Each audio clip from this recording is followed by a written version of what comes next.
Welcome into the CHGO Blackhawks postgame podcast presented by DraftKings Sportsbook, America's top-rated sportsbook. Download the app and use promo code CHGO when you sign up. Hey, thanks for being here. I'm Jay Zawaski with Greg Boysen. Mario Tirabassi will join us from the United Center in a few minutes. The Blackhawks lose 3-1 to the Nashville Predators at the United Center, the new-look Blackhawks, which I guess we can call them that for about a week. Almost all the new Hawks played in this game. Zaitsev, England, Joey Anderson, Anders Bjork. The only one missing was Ryan Watson? Austin Wagner. Austin Wagner. Why did I say Ryan? Oh. Difference doesn't make. Whatever, I'll learn when he gets here. Maybe if he got here, I'd know his name. Well, all right, apparently, slacker. according to Luke Richardson, he said he's on the injured list, so. Oh, well, all right. Cross him off then. Yeah, whatever. Thanks for jumping on. Make sure you smash that like button on the YouTube channel. Make sure you are subscribed to the YouTube page.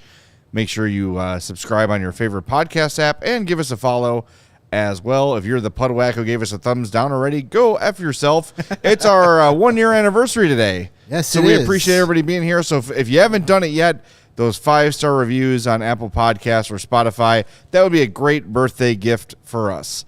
We would really, really appreciate that. We've got a whole bunch to get to. We've got our 4th stars of the game. We've got our DraftKings King of the game. We've got the Tankathon. We've got the tank standings, all that good stuff.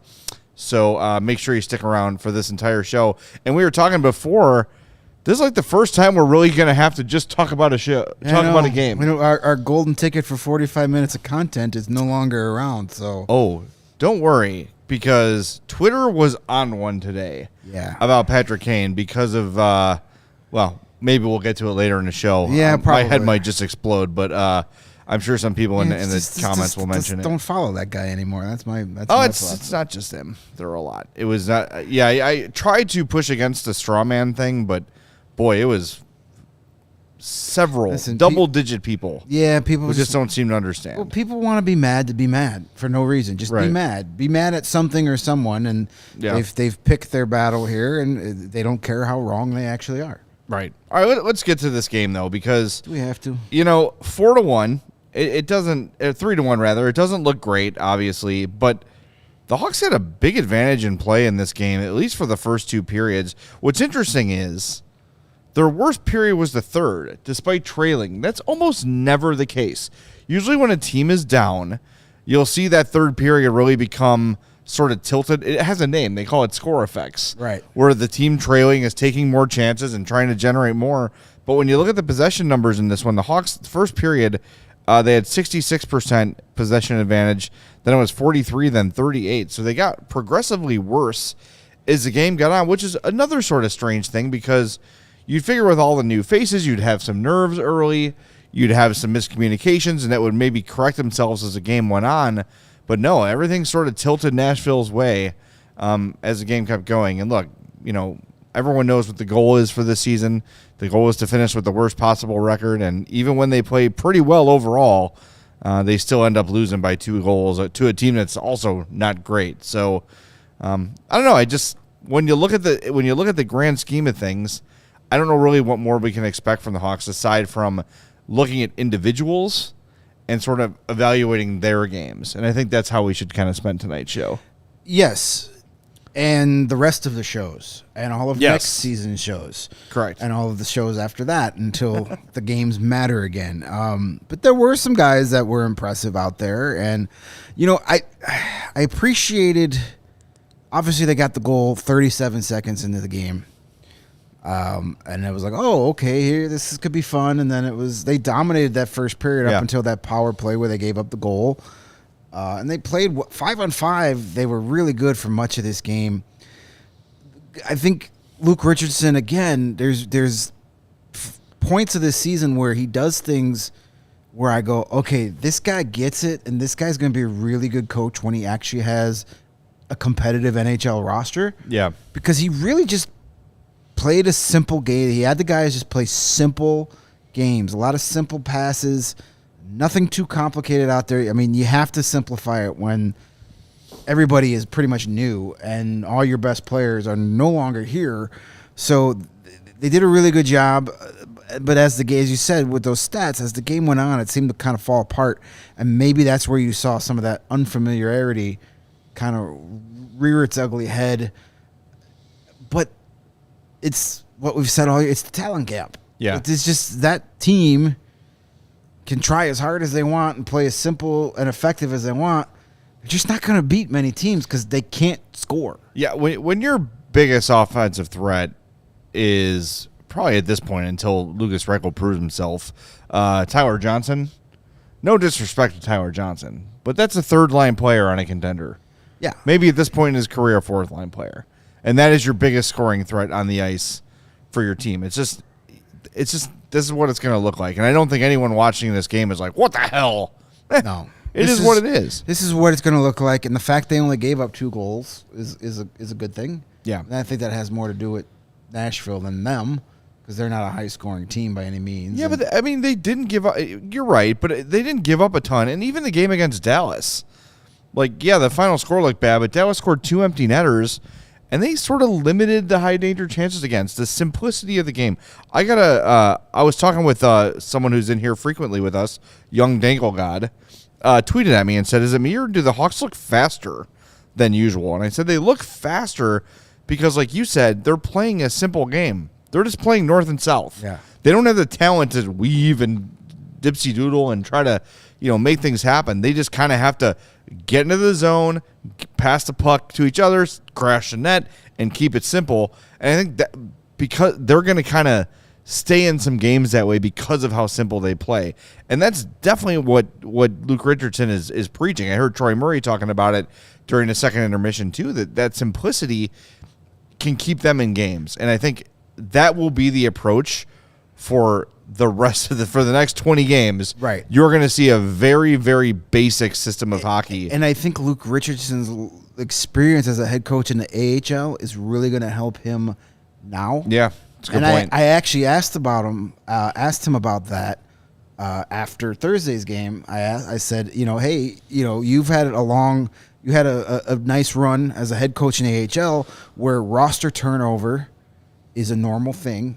And how did that help you get through this crazy week and going forward? And he mentioned, you kind of have to keep everything simple because you might think you have a guy in your lineup on morning skate, and by the time, the pregame meals happen, he's on a plane to the NHL team. That happens all the time. So I think those coaching strategies, they played the game like an AHL team. I'm not saying that as an insult.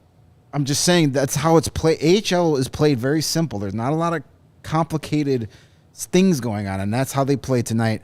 That's how they'll play going forward. I mean, because that's pretty much all this roster can do. You can't go crazy with the complicated fancy plays. They don't have, the guys that can pull things out of their ass that they used to have. Reichel showed some flashes of being able to do stuff like that. He created some chances on his own. He looked really good out there.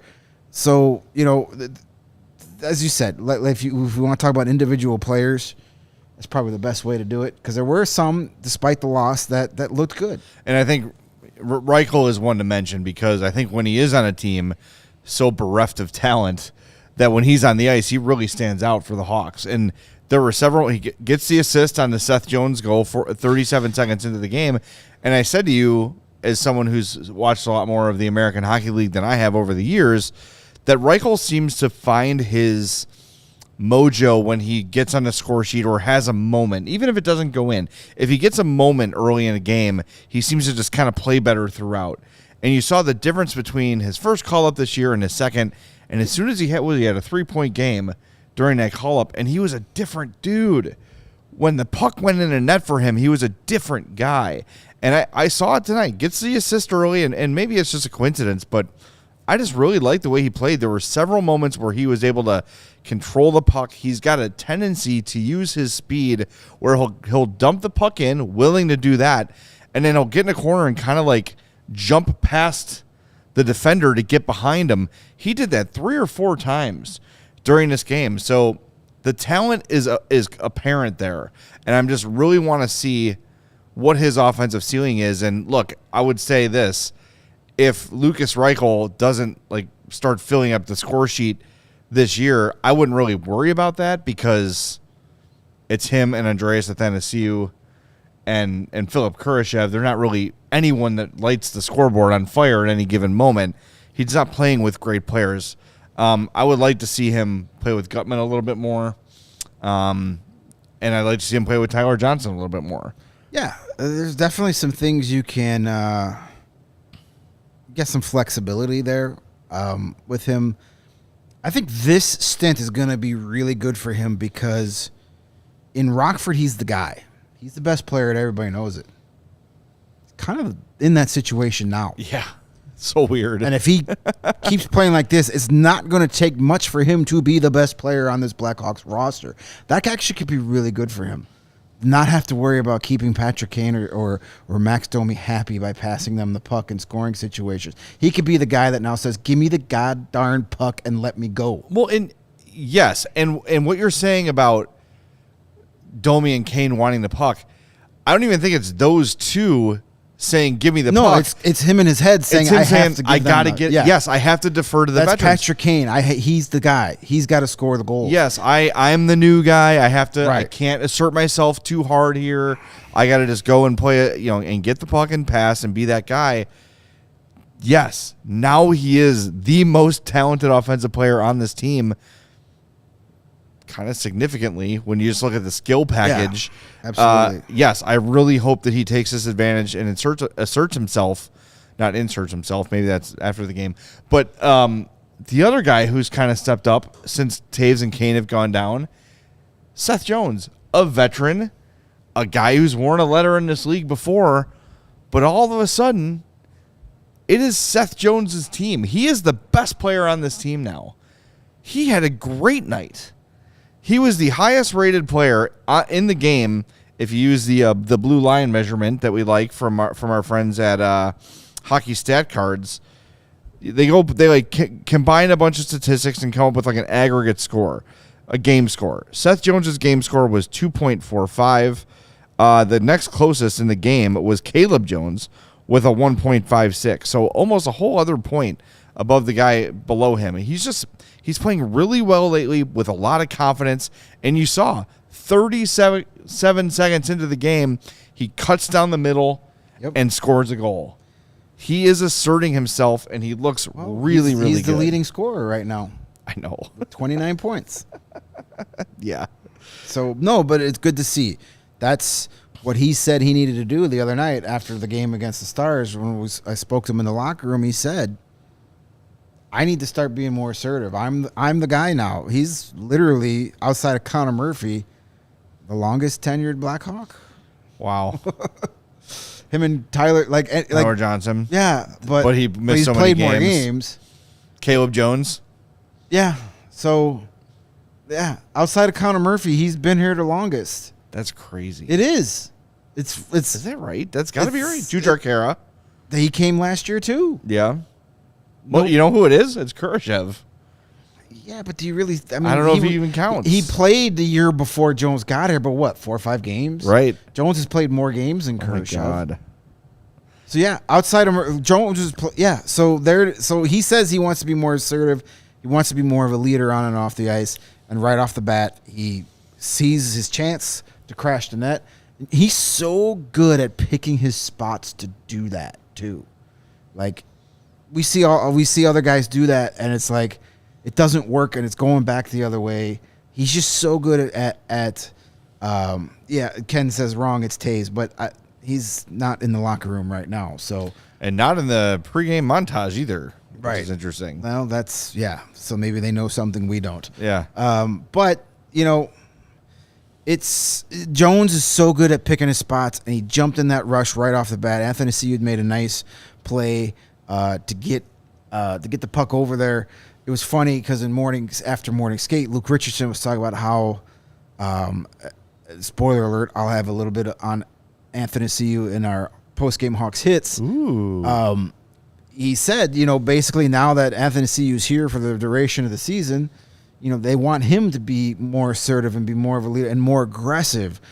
And Anthony, that was not the case for him tonight. He was very unnoticeable. But he had a good game against Dallas. But in this one, he was those last non-factor. 3 or 4 games heading into the deadline, he was really good. Might have been the best stretch he's had all season.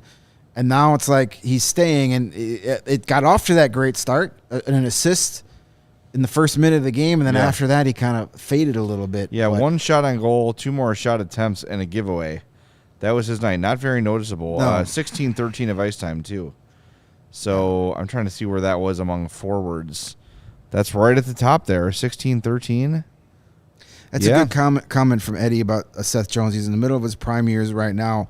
I'm curious to see if he'll still be playing at that high level when the Hawks are good again. Here's the thing. He won't have to.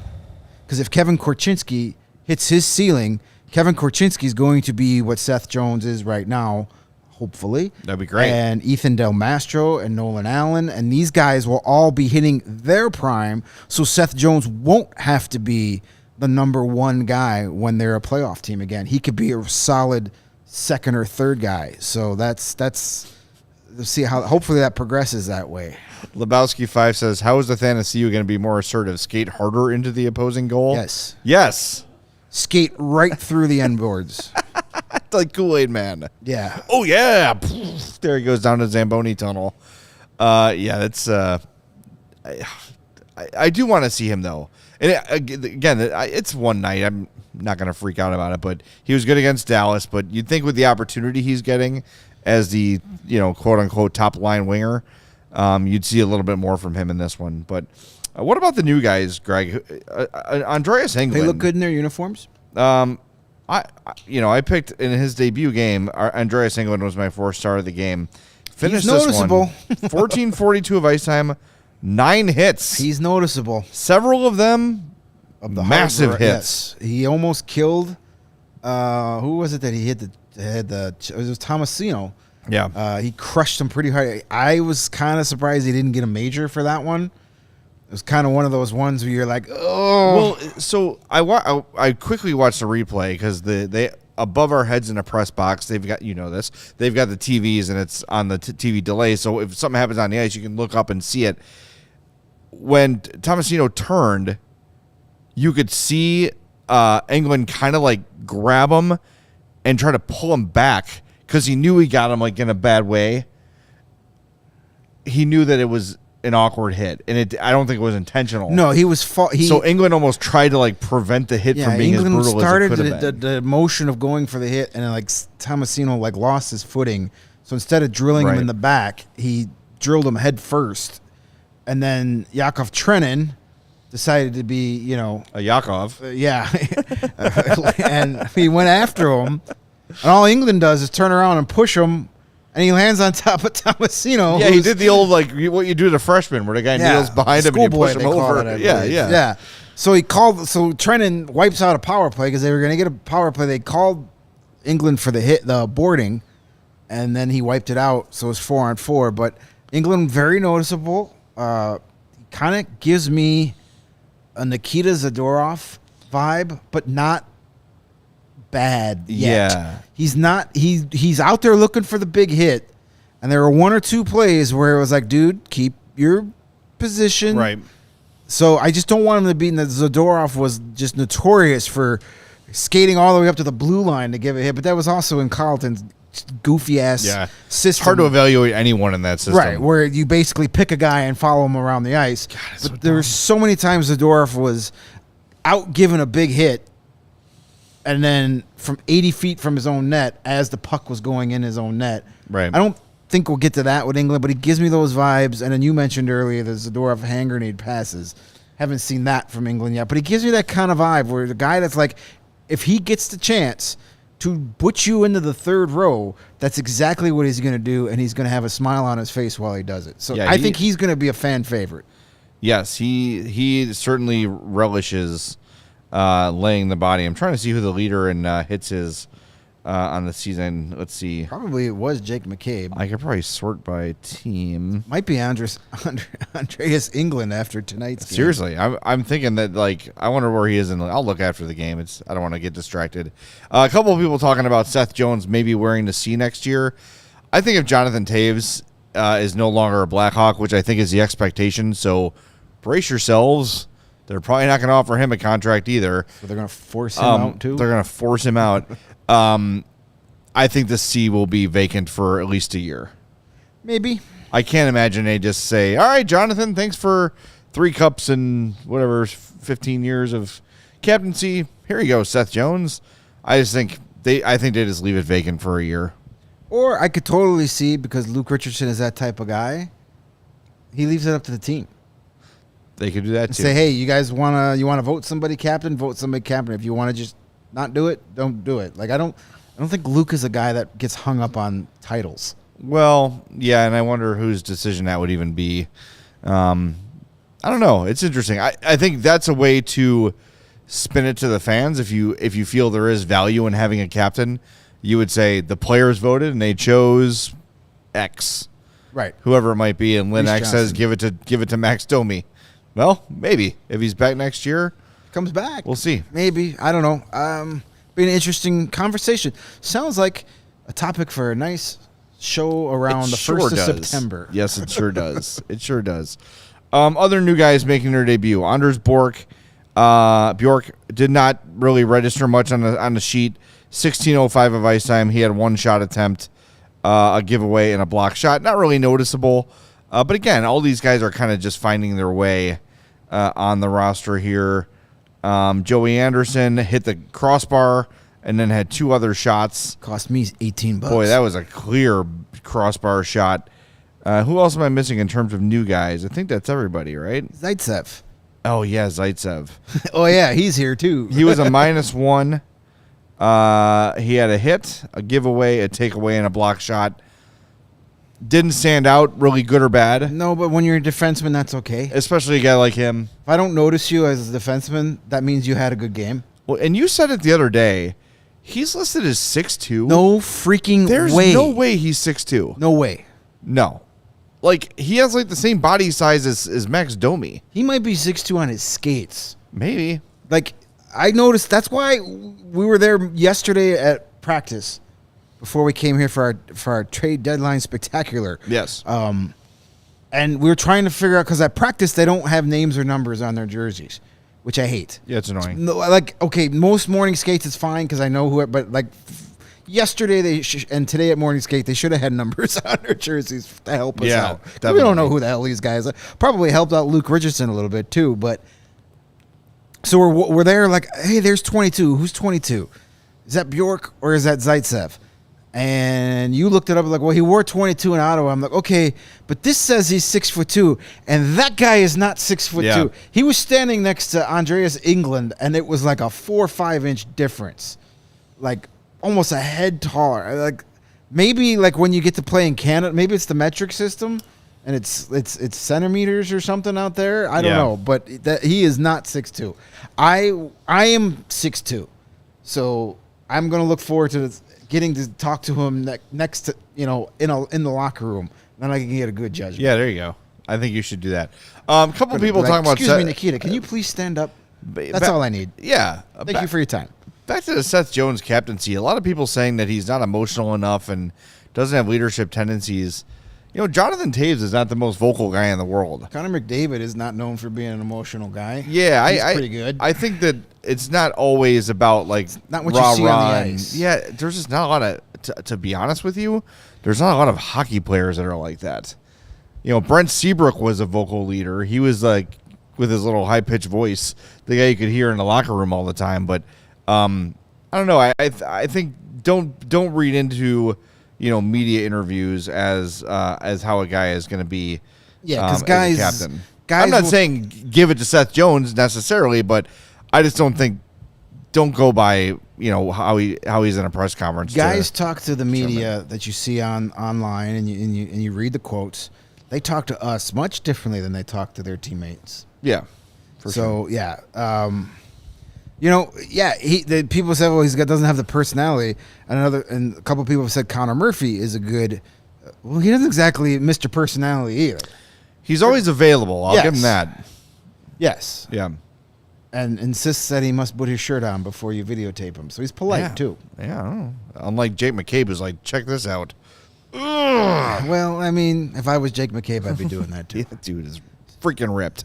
All right, Mario is standing by. Speaking we want to remind McCabe, you, his biggest fan is that Jake McCabe's biggest fan is standing by, and hey, it is our 1 year anniversary, And one of our biggest partnerships we have is with our friends at Goose Island Beer Company, Chicago's beer since 1988. They've got the They've got the Blackhawks Pale Ale. The Hawks and Goose Island have been neighbors for 25 plus years. And the Goose Pub, which we spent a lot of time in during our United Center takeover. It's been open for almost 10 years. It's a pregame destination for Blackhawks fans. They do a ton of charity work with the Blackhawks. They've got that new Bulls City 312. That's the limited release. The Green Line, that's my favorite. The 312 is a classic.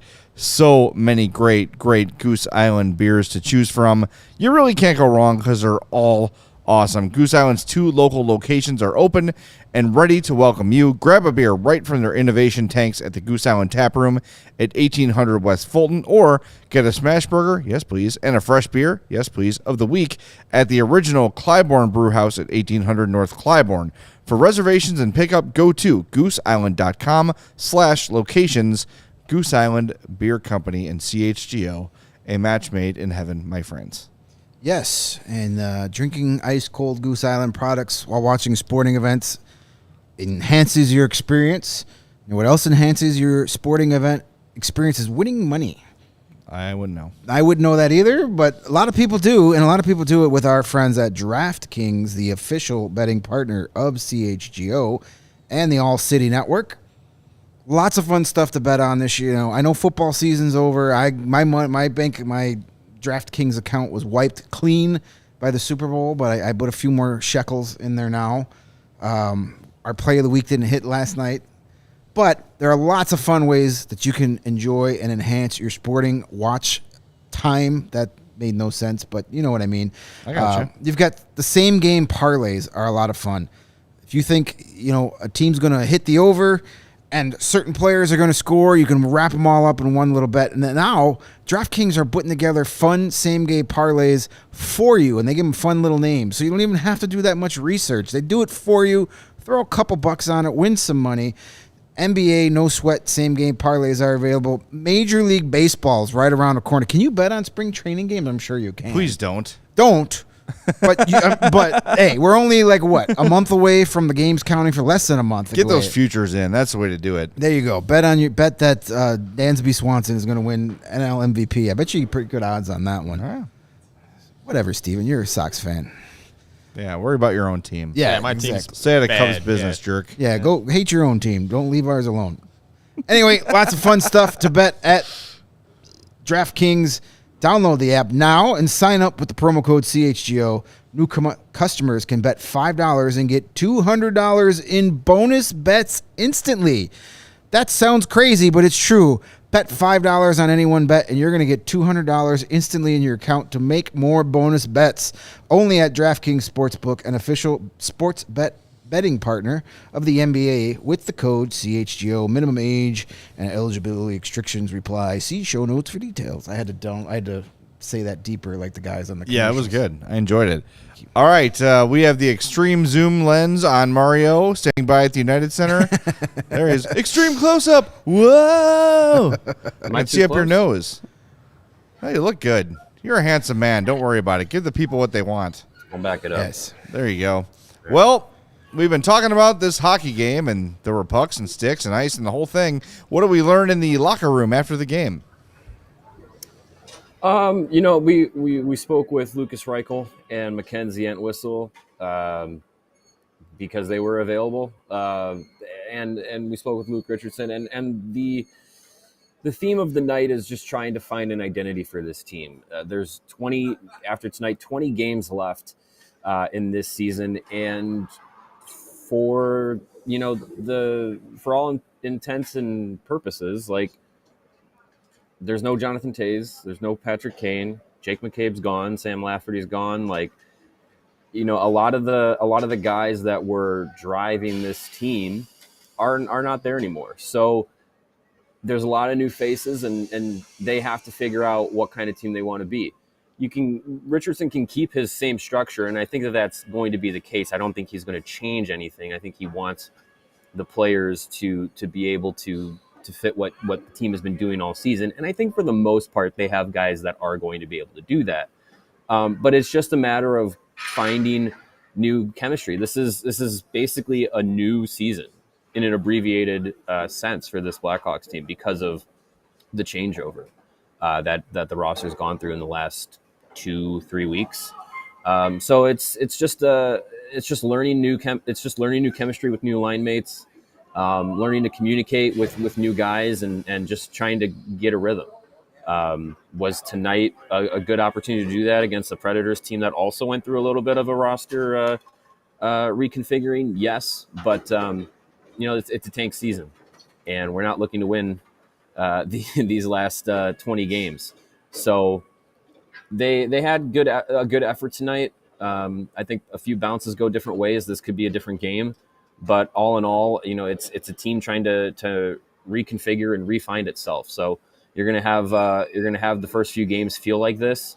If they all feel like this, then maybe there's a little bit of an issue to worry about. But again, we're kind of at the point where worrying about this team and these guys is maybe not the best way to spend energy, because for the most part, most of them aren't going to be around for a long time. But the guys who are likely around for a long time, or guys who could, play themselves into an opportunity to stay around longer, those are the guys you're going to want to see find some consistency in these final games. So tonight was an opportunity for that, and kind of missed the mark. We were talking before you joined us, Mario, that, I think the way to go for the rest of the year is to kind of just talk about individual players and how they've stood out or not stood out. And we've got a handful of new guys. We're talking about the new guys. Was there any one of that new crop of Blackhawks that stood out to you tonight?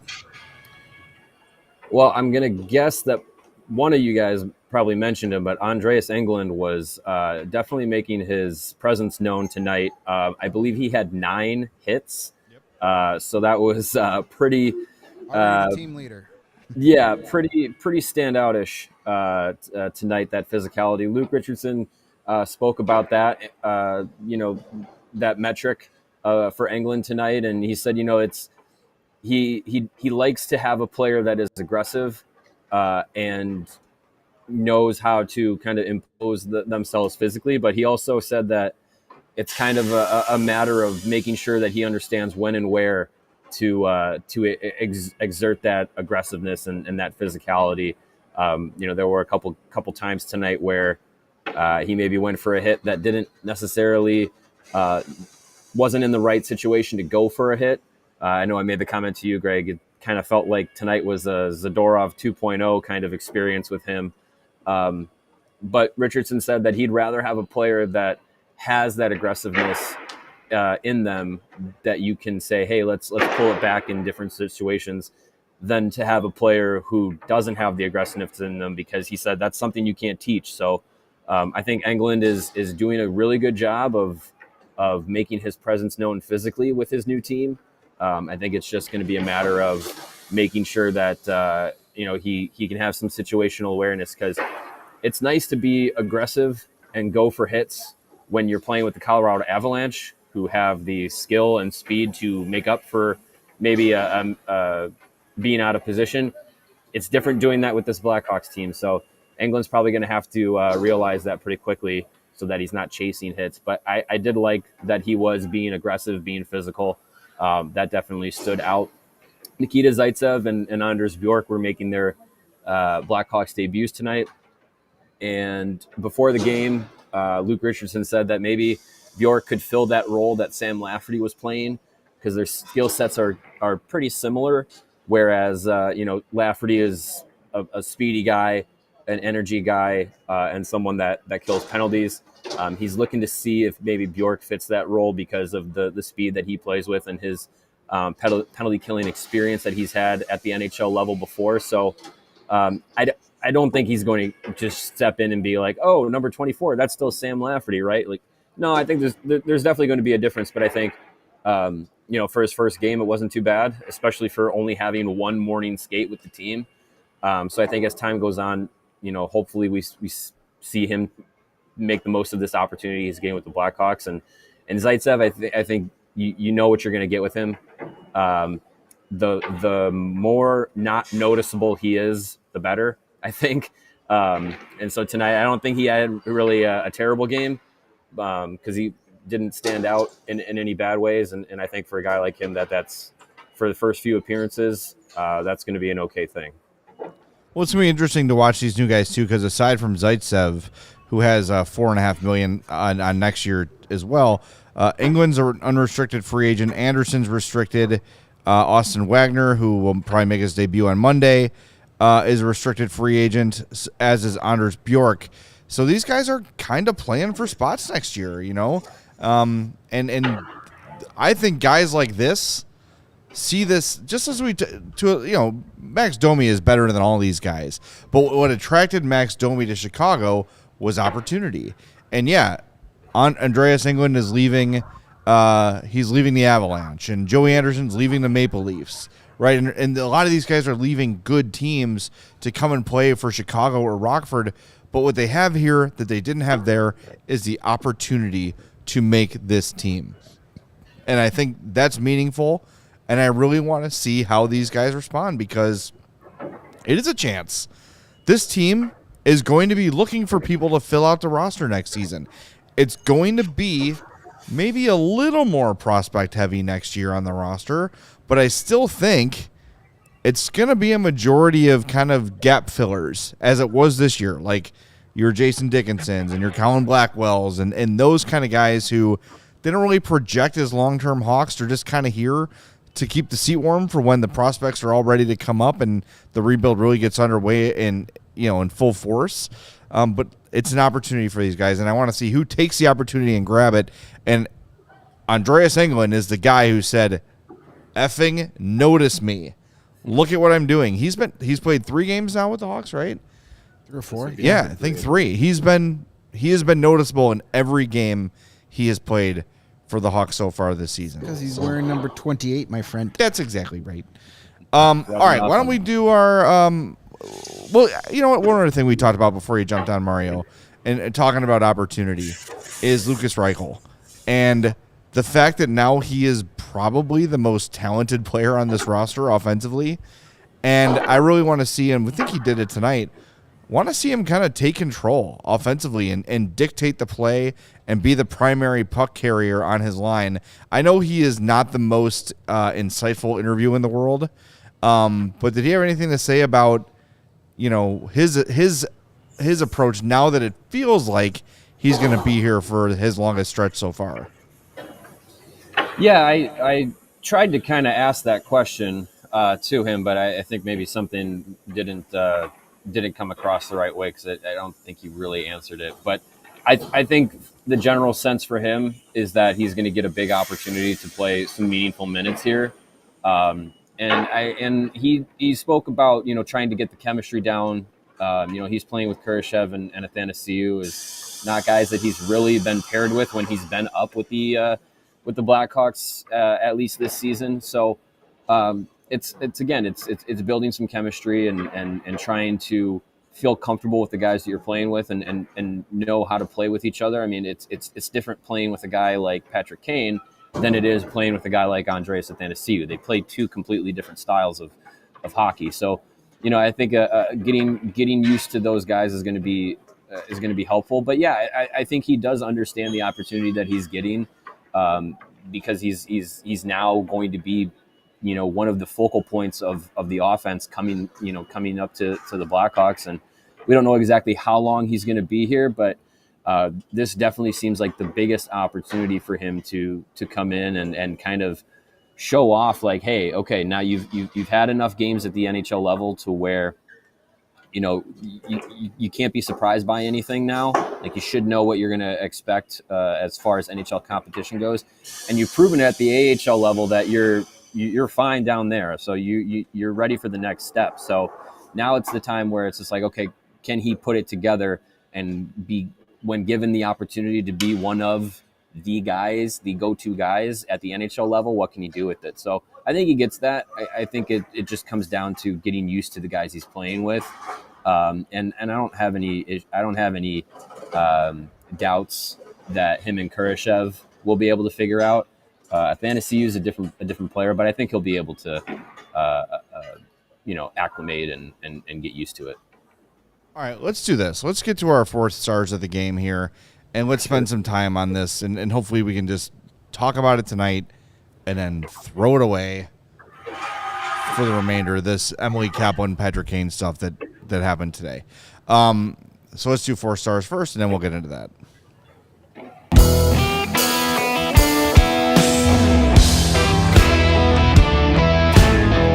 The number 3 star of the game for the Nashville Predators, Philip Tomasino. He had a goal in 4 minutes and 54. I got to refresh. Is that right? 4:54 of ice time. He had 5 shots. He must have gotten hurt. He was killed by Andre. Oh, yeah, he got murdered. That's right. Yeah, he was the England casualty. Okay, I didn't know he left the game. Yeah, well, that's 100% shooting. So congrats on being the 3rd star of the game with 4 minutes of ice time. I call him Juicy Saros. He was really good. He stopped 24 Blackhawks shots. And then your number 1 star of the game was Tyson Barrie, the newly acquired Tyson Barrie. He had a goal. He was a +1 in 1939 of ice time, 4 shots on goal, another shot attempt, and 2 hits. Solid game for him with Nashville, his 11th goal of the season. My 4th star of the game is going to go to Seth Jones. We talked about him a lot during the show already, so I'm not going to rehash all of it, but scored that goal 37 seconds into the game, 24:53 of ice time, led the Blackhawks with 5 shots on goal, had 3 more shot attempts and a block shot. Taylor Radish also with 5 shots on goal, but those were your 2 leaders for the Blackhawks. Just a really, really solid game for Seth Jones in all ends. He was intercepting passes. He was lifting sticks. He was physical. There was a chance for a breakaway from Nashville, and he just hustled back and knocked the guy off the puck, didn't take a penalty. I just have loved his game over the last 10, 15 games, and hopefully this is the Seth Jones we're going to see for the next 8 years. Yeah, it'd be nice. My 4th star of the game is the guy that Jay just mentioned, finished tied for the most shots.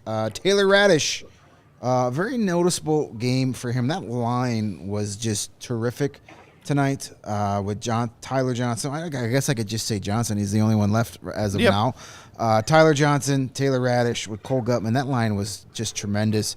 I know I didn't check after the game, but after the second period, they had an 81% possession rate. They had 13 shot attempts to just 3 allowed after the second period. Radish had 8 shot attempts by himself. As we said, 5 on goal, had a hit and a couple of takeaways. So Taylor Radish is a guy that was one of those guys we talk about. Opportunity, was acquired around this time last year. Got an opportunity this year to be a top 6 guy, and he's taking the ball and run with it, setting career highs in points. Now that everybody's been traded, he's your leading goal scorer with 14 on the season. So good for Taylor Radish. He's taken full advantage of the opportunity given to here in Chicago, and he's going to be here for the foreseeable future, I think. Yeah, that line was pointed out by Luke Richardson after the game that was really, effective and working well. So it seems like those 3 are going to be kept together: Johnson, Gutman, and Radish there.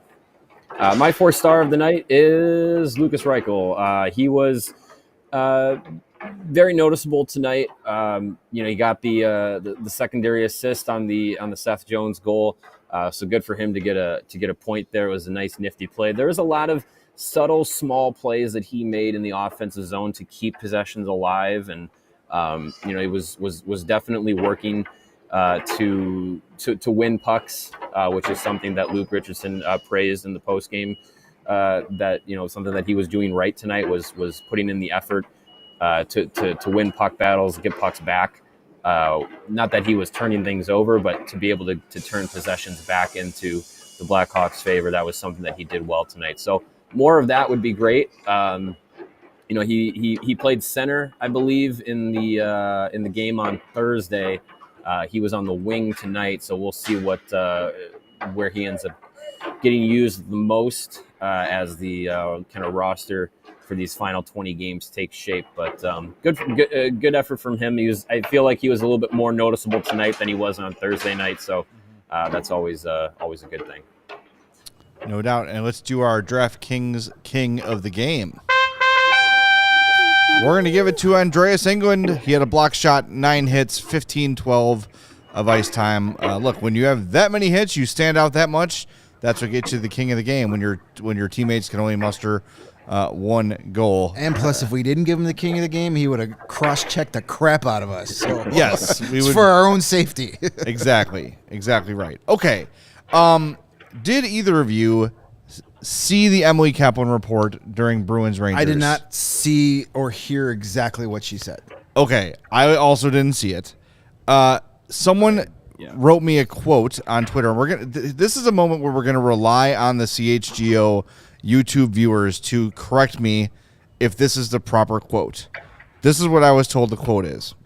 Quote, "It's not like Patrick Kane wanted to leave Chicago, but when it became apparent they did not wish to resign him, he decided to try and win now as opposed to putting it off for a few months." So she never said the words forced out? I don't know. I don't know if she said the words forced out. I don't think she would. It doesn't seem like her. And if I Google or look on Twitter for Emily Kaplan forced out, I get no results. Yeah, I don't think she actually said I don't that. think that's what she I said. think another person added that to the quote, and people have ran with that. Yes. Look, we've been talking about this for weeks. That Patrick Kane was not going to resign here. And this idea of the Hawks forcing him out, once again, he had full control whether or not to stay or go. And the Hawks wanted to do right by him in the context of this season. I'm hearing people today say, well, if Patrick Kane wanted to come back, they should let him come back. Why? Why should They're going he in a dictate- different direction. Yes. Why should he dictate what the Hawks do with their hockey plans? If Kyle Davidson and his army of assistant GMs are like, you know what, we're in a full-blown rebuild, nah, we're not going to bring back Patrick Kane. There's no point. You can't force somebody out with a full no movement clause. It's physically impossible. Yes, and if you can't do it. And if they said thanks but no thanks, that is their right to do that. And like, here's as I was getting into this with many people on Twitter today, couldn't believe it. Ask yourself this: take the Patrick Kane and the Blackhawks out of it. Let's live in a fantasy world, right? If the LA Kings said we are completely rebuilding, and Drew Doughty was an unrestricted free agent, should they bring him back? No. What does it accomplish? If the Tampa Bay Lightning said, you know what, it's been a nice run, but we're old, it's time to do a complete rebuild, start from scratch, should they bring back Steven Stamkos? No. What does it accomplish? I don't know what it accomplishes. And the devil's advocate would say, what does it hurt to have Patrick Kane there? Probably nothing. But why? What's the point? I don't get the point of it. I don't get what would be the aside from making people feel warm and fuzzy again, and say, oh yay, Kaner's back and we can dance the Chelsea dagger and maybe we'll get 2 or 3 more wins. It doesn't accomplish anything in the rebuild. People don't want to let go of the past. It's natural. I get that. Yeah, and it's fine, but this is a business. Kyle Davidson was hired to win Stanley Cups, and moving on from that era is how he thinks he can do it. And the other thing I want to point out is if you missed it today, the Every Shift documentary was released today by the Blackhawks on their YouTube. Mario and our voices are on there, which is very cool. Yeah, they forgot somebody. Yeah, you swore too much. It was just you calling people pudwax for 45 minutes. It's your word. I know. They couldn't find a way to use Dryden Hunt in the show, so. But here's the tinfoil hat thing I was hearing today. In the video, they show the phone call where Kyle Davidson calls Patrick Kane to let him know the deal is done. Yes. And it's on speaker. Kyle Davidson has it on speaker. And Patrick Kane says, I want to thank you. I don't have the quote, but something along the lines of, very classy. I want to thank you for how you handled it. It was classy. You treated me well. You went about this the right way.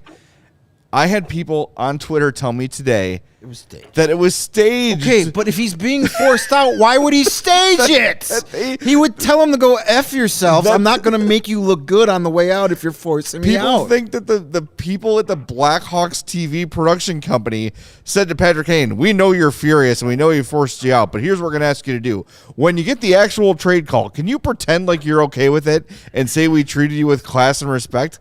What? Yeah. Come on. And again, Emily Kaplan, from what I can tell, never used the words forced out. No, I don't think That she was a would. creation of people on Twitter with an agenda. Yep. She would not use that word forced out because Emily is smarter than that. People want to be mad at the Blackhawks. Go ahead. And it's the same people who are always mad at the Blackhawks. Yes, regardless No of what matter they do. what, they can't make the right choice. And yeah, have they effed up a lot over the past decade? Sure they have. But these people want to be mad at this franchise for whatever reason, and so they're gonna run with it. Patrick Kane wasn't forced out. If you asked him, he won't say that. Yeah, and they're not. They gave him exactly what he wanted. They're not obligated to bring a guy back because 8 years ago they won a playoff series. It's been 8 years since they've won a playoff series, unless you count the Edmonton bubble. I don't. Which I don't, because they wouldn't have made the playoffs that year. Right. 8 years. 8 years. It's a lot. And I don't want to hear about, like, well, he could come and be a leader. Patrick Kane is not a leader. He had no interest in doing that this year. Why would he have any interest in doing that beyond here? I don't get it. I just don't get it. It's okay just to a desire let things to be end. like, do people really think that Kyle Davidson is A, moron, or B, some vindictive prick that just wants to stick it to Patrick Kane? Really? Yes, scour Twitter. There are people who weird. There are people who are- think that. There Yes. are people who want to hate this team because of what they're going through in the rebuild. There are people that want Kyle Davidson fired because they are not making moves to land in the middle of the NHL and out of the playoffs. There's just people that want to, revel in the success, and anything that's not a Stanley Cup is a fireable offense. You're not, Jay. I commend you for going into the mentions on Twitter. I don't have the patience to do that with people who have that kind of outlook, because I don't know. At this point we'd spend a full year of Kyle Davidson laying out this is going to be a rebuild. If you don't get it by now, I don't know what to tell you. This is the plan that he is going with, and he is sticking to it. As far as the forced out narrative, if they were forcing Patrick Kane out, he wouldn't have played a game for the Blackhawks this season. If they were forcing him out, they wouldn't have obliged him by saying, okay, we'll send you to the Rangers for a lesser return than we will get for any of the other teams that were calling about Patrick Kane. He had full control over his decision. If they were trying to force him out, he could have totally said, you know what, I don't like the way you guys are handling this. I'm going to stay here, and I'm going to leave in the summer for nothing. He could have done that if he wanted to, but he didn't. The team worked together with him, and if they were trying to force him out, they would have forced him out before the Rangers acquired Vladimir Tarasenko and used all of their draft capital that they had budgeted for Patrick Kane on Tarasenko. So if you want to say that Kane was forced out because you don't like Kyle Davidson, that's fine. Continue to shout it into the echo chamber of Twitter, but it's not the reality. I literally just 7 minutes ago, I just checked my mentions because I was trying to find something. A guy named David Ryan tweeted at me and another Hawks commenter and said, I agree. He says, he's talking to Barstool Chief. He says, I agree with your take on Patrick Kane. Remember, when you have videos to prove your transparency, there is no transparency. then give Petr Kane the effing Oscar. And here, honestly, like, what are we talking about here? It's stupid. It's people don't believe facts when they see it with their own eyes. Well, that's the scourge on nation this. is. And listen, for the record, I have never seen Barstool Chief at a practice. I've never seen him inside the locker room. I have never seen him around this team at all. So his opinion, his sources, his whatever he wants to say, they don't mean shit to me, and I don't care. So he added the forced out stuff because he has an agenda or whatever, and he's living up to his organization's, motto here or whatever. But I don't care what he has to say and why it has to be thrown at us all day long. So it is what it is. You can believe what you want to believe, but facts are facts. Yeah, I'll just say I personally don't have anything. I don't have nothing against Chief. I don't know him very well, but our interactions have been friendly. You shouldn't feel bad about being upset that he's gone. It's the greatest player in the history of the franchise. Of course you're going to have emotions about it. Of course you're going to be sad about it and upset about it. But for the love of God, use your critical thinking. Do you really think that Kyle Davidson is some kind of like evil, conniving dick who just wants to stick it to Petr Kane? That's the dumbest thing I've ever heard. Like, to what end? You said critical thinking. There's none of that's involved in any of this. You're giving people too much credit. I don't know. It's crazy. I reiterate the phone call that Kyle Davidson made with Petr Kane. If you haven't, again, go back and watch it. If you haven't watched it, go and watch it. This is not us trying to pump up the Blackhawks. This is just us saying this is content that they put out. If you want to say that it's curated, I would invite you to take a TV production class, TV 101, and just understand how some of these things on behind-the-scenes projects work. Go back. Remember last year, Pierre Dorian faked his call. Like, remember? Yeah. Whether to bring a trade, there was like the Pierre Dorian talking to no one. See his lock screen. Thing. Like, that's different. You heard Petr Kane's voice. That's a happy scene. They want They want to show the happiness and elation.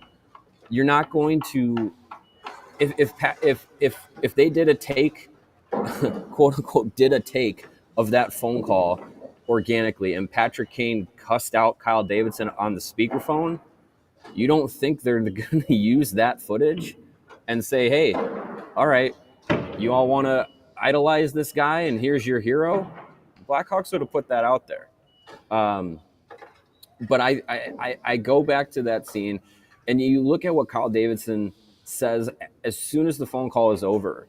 He's asked, I don't know I don't remember the exact question, but it's just kind of like asked the reflective question. And people have to remember, like, Kyle Davidson came to the organization in 2010-11 as an intern.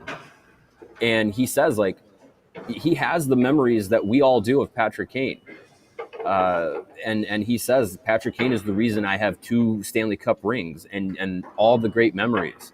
So it's not like he is this guy that's coming from outside of the organization that is just like, you know what, I got to set everything on fire and change everything, and Petr Kane is just in my way.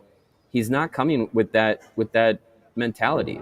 He's coming forward with a mentality of a connection to this team for over a decade, and understanding what guys like Jonathan Toews and Petr Kane meant to the team. So he's not doing this move vindictively. He's doing it as part of his plan that is, you know what, it's tough. Rebuilds go through pain, wins and losses, players that come and go. So I don't know where this conspiracy of that was staged, or the idea that he was forced out. I don't know where it's coming from. And we got 20 games left. I just want Blackhawks fans to use their critical thinking skills, use parts of their brains to observe this team and observe the plan ahead. There are things from previous years and regimes and tendencies that they had that are being thrown onto this onto this front office group, and I don't know where it's coming from, because a lot of the people in those front office groups that cause those tendencies are no longer a part of this one. So we have 20 games left. I know. So I just texted PR with the Blackhawks and asked for permission to play the clip from every shift, and we have permission. So, Steven, the time I sent you is queued up, that 9:39 mark, to the moment where Kyle Davidson gives Patrick Kane a call to inform about the trade. Can we play that right now? Are we ready? Or should we do some reads first? Okay, cool. This is from Every Shift, Episode 3, available on the Blackhawks YouTube page.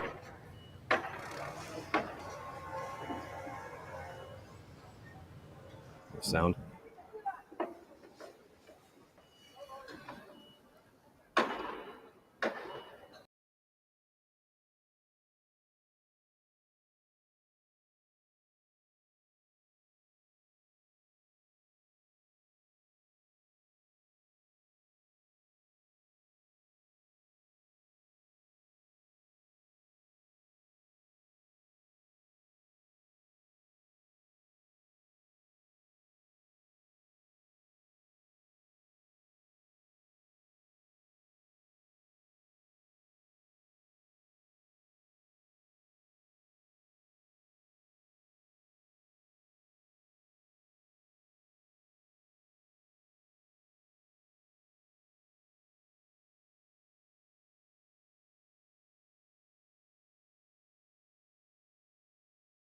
All right, there's a little more to it there. I'm sorry, Steven. I gave you a bad cue. Can we fire up the last few seconds? I'm sorry. That was totally my fault. I was giving him the pause sign. But yeah, it's like maybe just there we go. My bad on that.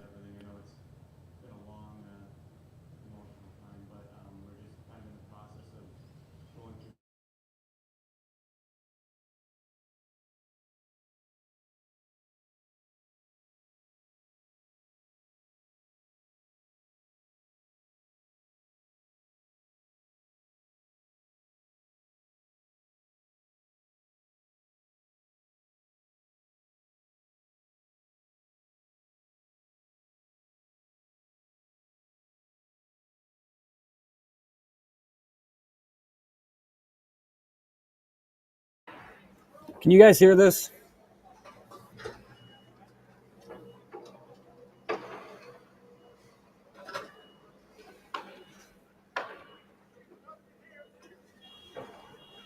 We're having some audio issues. We'll get the audio in the podcast proper. If you want to just go when we're done to Every Shift, Episode 3, it starts. The phone call starts at 9:39. But if you fast forward to 9:39, you're going to miss me and Mario's part in the show. So you guys should definitely check that out too. So anyway, 9:39 is the mark for the phone call. Make sure you check it out. But the gist of it is, Patrick Kane, after they speak, says, "I just want to really thank you and commend you for the way you've handled this whole thing. It's very clear. It's very sincere. It is not fake. It is not staged. It is not an AI, it's not an AI bot making anything happen. It is a sincere thank you." So anyway. All right. Well, yeah. Check it out. Check out the whole episode. It's really cool. Some great behind-the-scenes stuff about the trades. As obviously, some CHGO mentions in there as well. A shout-out, a little clip from Mario and Jay in there. I guess I got to clean my act up to get featured in the next episode. But check it out. I guess we'll let Mario go before he trips an alarm leaving the United Center tonight. And if we wait any longer, Mario's going to have to spend the night. Yeah. All right, Mario, thanks, man. We appreciate it. Sorry for keeping you a little longer than usual, but we definitely thought that was worth addressing. So thank you. Yep. I'll see you guys later. All right. That is Mario Tirabassi. Follow him on Twitter at Mario_Tirabassi. And before we get to our draft or our Tankathon stuff, we want to tell you about our friends at Pins and Aces. They are the official golf apparel partner of CHGO. We love our Pins and Aces gear and get tons of compliments on and off the course. They're family-owned golf and apparel business. They make amazing polos, hats, golf bags, and even our favorite the beer sleeve, or, in my mind, the beef sandwich sleeve, an innovative product that allows you to store 7 beers right inside your golf bag and keeps drinks cold the entire round. They are a presenting partner of our Big Drive Energy podcast. They're awesome. Check them out, pinsandaces.com. Use that code CHGO to receive 15% off your first order and get free shipping. That's pinsandaces.com, code CHGO to receive 15% off your first order and get free shipping at Pins and Aces. And I just want to take a quick moment to tell you about our friends over at ComEd and their energy efficiency program, which is committed to helping families and businesses in the communities they serve save money and energy. ComEd offers free facility assessments that can help find energy-saving opportunities, whether it's lighting, HVAC systems, commercial kitchen equipment, or industrial processes. An authorized engineer will work with you to develop a detailed assessment plan specific to your goals and needs. These can be done in person or virtually and last approximately 2 hours.